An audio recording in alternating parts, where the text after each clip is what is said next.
Nah, ternyata ini merupakan pinggir dari Bengawan Solo. Ini tidak terlalu jauh, sangat dekat ke Bengawan Solo, ya. Dan ini ternyata merupakan desa-desa kuno yang sudah tercatat di berbagai literasi, data-data dari serat-serat kuno. Ini ternyata desa-desa kuno yang merupakan peradaban kuno.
Rahayu, para pemirsa Rakat Prasaja TV Channel, kita kembali berjumpa di kesempatan hari ini.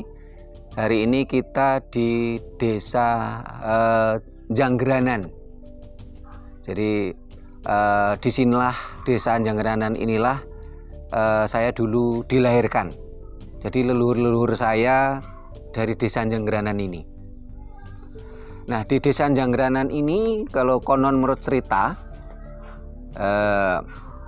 ini dinamakan desa Janggranan itu dari kata Jayengranan. Di sini ada petilasan Eyang Jayengrono. Ini di belakang kita ada petilasan Eyang Jayengrono, ada petilasan Trunojoyo, petilasan Purboyo, dan petilasan Eyang Cakraningrat. Para pemirsa Rakat Prasaja TV Channel, ini bentuknya seperti pesarean. Tetapi kalau menurut logika kita, ini kami mengiranya ini bukan kuburan, tetapi adalah petilasan. Karena yang saya tahu sewaktu saya masih kecil, masih anak-anak, ini dulu bentuknya tidak seperti ini. Jadi petilasan ini dulunya berupa batu bata kuno. Batu bata yang batunya besar-besar, itu yang kayak yang seperti batu candi-candi Majapahit itu yang saya tahu dulu. Nampaknya dengan berkembangnya zaman, para banyak orang yang merasa ikut handarbeni, sehingga petilasan ini sekarang dibangun begitu cantik dengan desain kekinian. Nah, kenapa ini dulu dinamakan Desa Jayengranan utawi Janggranan? Karena di sini ada petilasan Eyang Jayengrono. Tidak menutup kemungkinan karena letak lokasi ini tidak terlalu jauh dengan makam Butuh. Ya, makam Butuh itu dulu tempatnya Joko Tingkir atau Sultan Hadiwijoyo, dan juga tidak terlalu jauh dengan Keraton Surakarta. Sehingga tidak menutup kemungkinan dulu di daerah sini adalah merupakan semacam pesanggrahan dari Eyang Jayeng Rono, Eyang Trunojoyo, Eyang Cakraningrat, dan Eyang Purboyo. Karena di dalam berbagai cerita sejarah, beliau berempat ini merupakan tokoh dari Jawa Timur. Cerita Eyang Jayeng Rono juga dari Jawa Timur, sehingga Eyang Jayeng Rono juga ada petilasannya itu di daerah Tulungagung. Trunojoyo juga dari Madura, Pangeran Purboyo juga ada petilasannya di daerah kota Surabaya, dan Cakraningrat pun juga dari Madura. Jadi empat beliau ini dulunya adalah tokoh dari Jawa Timur. Kalau dalam sejarah Jawa dikatakan Brangwetan. Nah, di sini tidak menutup kemungkinan dulu ada tempat pesanggrahannya Eyang Jayeng Rono dan beserta pendereknya, barangkali mau ziarah ke makam Butuh atau juga sowan ke Keraton Surakarta yang tidak terlalu jauh letaknya dari sini. Dan di sini karena tempat pesanggrahannya Eyang Jayeng Rono akhirnya beralih nama menjadi Janggranan. Jayeng Ranan menjadi Janggranan. Sehingga ini dulunya sebuah desa dan sekarang disebut hanya sebuah dusun atau pedukuhan karena desanya ikut Gentan Banaran, Kecamatan Plupuh, Kabupaten Sragen. Nah, dusun di sebelah utaranya ini ada Desa Jagan. Karena dulu diperkirakan Desa Jagan itu tempat penjagaan. Orang-orang jaga dari para pendereknya Eyang Jayeng Rono di dusun Jagan. Nah, ternyata ini merupakan pinggir dari Bengawan Solo. Ini tidak terlalu jauh, sangat dekat ke Bengawan Solo, ya. Dan ini ternyata merupakan desa-desa kuno yang sudah tercatat di berbagai literasi, data-data dari serat-serat kuno. Ini ternyata desa-desa kuno yang merupakan peradaban kuno, sehingga sangat tidak mengherankan kalau dalam petilasan ini dulu berupa bentuk batu bata kuno. Nah, di sini kita juga ada teman yang ikut yang merupakan pemerhati budaya, pemerhati sejarah yang sempat membaca adanya literasi Desa Ngamban. Desa Ngamban itu utaranya Desa Jagan, ada Desa Ngadirejo, ada Desa Ngamban. Dan ternyata Desa Ngamban yang di pinggir Bengawan Solo ini juga merupakan desa kuno yang tercatat di serat-serat kuno. Nah, ini mohon maaf dikenalkan siapa Mas namanya Mas? Halo, Mas Jayadi. Mas Jayadi, asli orang Sragen ya? Nah, orang Sragen, tinggalnya di Sari. Ya, Sari. Nah, di Sari itu yang kemarin sempat heboh dengan ditemukannya perahu kuno ya. Ya, perahu Belanda yang banyak ditemukan koin-koin Belanda waktu itu ya. VOC, sehingga sangat luar biasa kalau Mas Jayadi ini memang pemerhati budaya, pemerhati sejarah. Nah, ini saya ingin tanya nih ada Mas Jayadi tentang Desa Ngamban tadi gimana Mas? Oh, nggih. Nggih, sadurunge ngapunten nggih, kula mboten akademisi, mboten sejarah, namung pemerhati langsung ya. Namung cah desa sing gemar sejarah, cerita-ceritane leluhur. Mohon maaf bisa pakai bahasa Indonesia Mas. Okay. Nah, karena channel kita Nusantara. Jadi kalau pakai bahasa Jawa nanti kasihan yang orang Batak, orang Dayak nggak ngerti bahasanya. Silakan. Maaf, saya juga bukan seorang akademisi, bukan seorang sejarawan atau terdidik lainnya. Saya hanya seorang yang memperhatikan dan mengemari sejarah atau cerita-cerita pada masa lalu, terutama dari mbah-mbah dulu. Iya, jadi generasi muda yang peduli pada leluhur ya. Ya, salah satu dari yang saya pernah baca itu ada satu prasasti namanya Prasasti Canggu. Pada era Majapahit itu menuliskan bahwa pada saat itu membangun sebuah prasasti atau menara-menara atau gapura di sepanjang Bengawan Wulayu. Bengawan Wulayu itu nama kuno dari Bengawan Solo. Iya, iya.